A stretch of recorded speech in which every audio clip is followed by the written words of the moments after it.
नमस्कार दोस्तों। पिछली वीडियो में हमने 5A का क्वेश्चन नंबर 3 सॉल्व कर लिया था। इसमें क्वेश्चन नंबर 4 सॉल्व करेंगे। 3 के और जो पार्ट है वो आप सॉल्व कर सकते हैं। क्वेश्चन नंबर 4 में कह रहा है कि श्रेणी 1,1 जो श्रेणी दी गई है समांतर श्रेणी में नहीं है, क्यों? और बताना है समांतर श्रेणी में क्यों नहीं। इसके लिए समांतर श्रेणी के लिए सूत्र में पहले बता चुका हूँ। जो सूत्र है T2 - T1 बराबर T3 - T2। इसका मतलब है T2 मतलब दूसरा पद, तो इस श्रेणी का दूसरा पद 1 है तो 1 लिख लेंगे। T1 का मतलब है पहला पद, तो पहला पद लिख लिया। T3 का मतलब है तीसरा पद, तो तीसरा पद लिख लिया। माइनस T2 का मतलब है दूसरा पद, यानी कि बोल, तो एक में से एक जाएगा तो 0, और यहाँ दो में से एक जाएगा तो 1 बचेगा। देखिए ये जब बराबर आते हैं तभी समांतर श्रेणी होता है। ये बराबर नहीं है इसलिए नॉट इक्वल टू लगाएंगे और लिख देंगे क्योंकि सार्वांतर, इन्हें सार्वांतर कहा जाता है। सार्वांतर बराबर नहीं है, सार्वांतर बराबर नहीं है, इसलिए दी गई श्रेणी समांतर श्रेणी नहीं है। समांतर श्रेणी नहीं। क्वेश्चन नंबर 5 देखें। क्वेश्चन नंबर 5 में कहा गया है कि यदि a+1 और 3a और 4a+2 समांतर श्रेणी में है तो a का मान ज्ञात करो और श्रेणी को 5 पदों तक लिखो। a का मान ज्ञात करना है इसमें और श्रेणी को 5 पदों तक लिखना है। तो देखिए इसे कैसे सॉल्व करेंगे।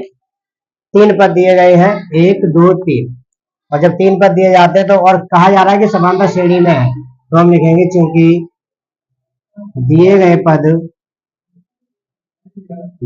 पद समांतर श्रेणी में है।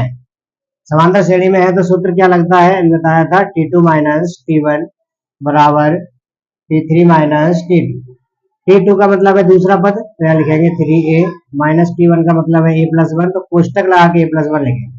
जब भी दो संख्या दी जाए और माइनस आ गया हो तो कोष्टक अवश्य लगा, बराबर T3 का मतलब है 4a और +2 और प्लस नहीं, ये माइनस है तो माइनस, और T2 का मतलब है 3। इसे सॉल्व करेंगे।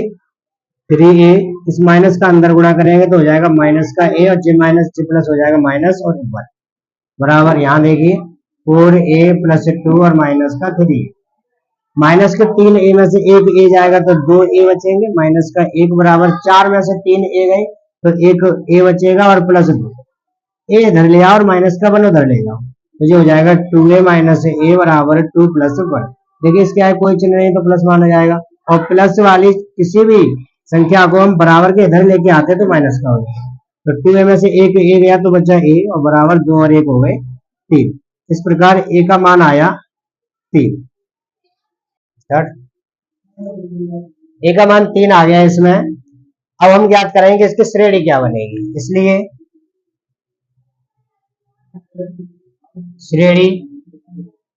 श्रेणी कैसे ज्ञात करेंगे भाई। श्रेणी ज्ञात करेंगे जो पद दिए हैं यहाँ पे a का मान लगाएंगे। तो पद क्या दिए हमें, a+1, 3a और 4a+2। यहाँ देखिए a का मान 3 है तो 3 लगाएंगे यहाँ पे, 3 + 1, यहाँ हो जाएगा 3 × 3, और यहाँ हो जाएगा 4 × 3 और +2। ऐसे दो भी एक चर राशि एक अचर राशि लिखी होती है, इनके बीच हमेशा गुणा होता है। ये हो गया 4, ये हो गया 9, ये 4 × 3 12 और 2 हो गए 14। यहाँ सार्वांतर ज्ञात कर लो। सार्वांतर के लिए मैं पहले ही सूत्र बता चुका हूं। सार्वांतर D बराबर होता है T2 - T1। T2 का मतलब है 9 और T1 का मतलब है 4, यानी कि दूसरा पद माइनस पहला पद, तो आएगा 5। अब सार्वांतर 5 आ गया। आगे कहा गया है कि इसमें श्रेणी के 5 पद ज्ञात कीजिए। 5 पद ज्ञात करने के लिए D का मान इसमें जोड़ते जाएंगे, 5 पद आ जाएंगे। यहाँ लिखेंगे तब श्रेणी के 5 पद। तो श्रेणी के 5 पद ज्ञात करने हैं तो D का मान इसमें जोड़ देंगे। D का मान जोड़ेंगे तो ये कितना लिखा हुआ है लास्ट में, 14। 14 में हम 5 जोड़ेंगे तो हो जाएगा 19। अब 19 में जोड़ेंगे, 19 में और 5 जोड़ेंगे तो आ जाएगा 24। देखिए 3 पद तो ये दिए ही हैं और 2 पद ये हो गए 5 पद।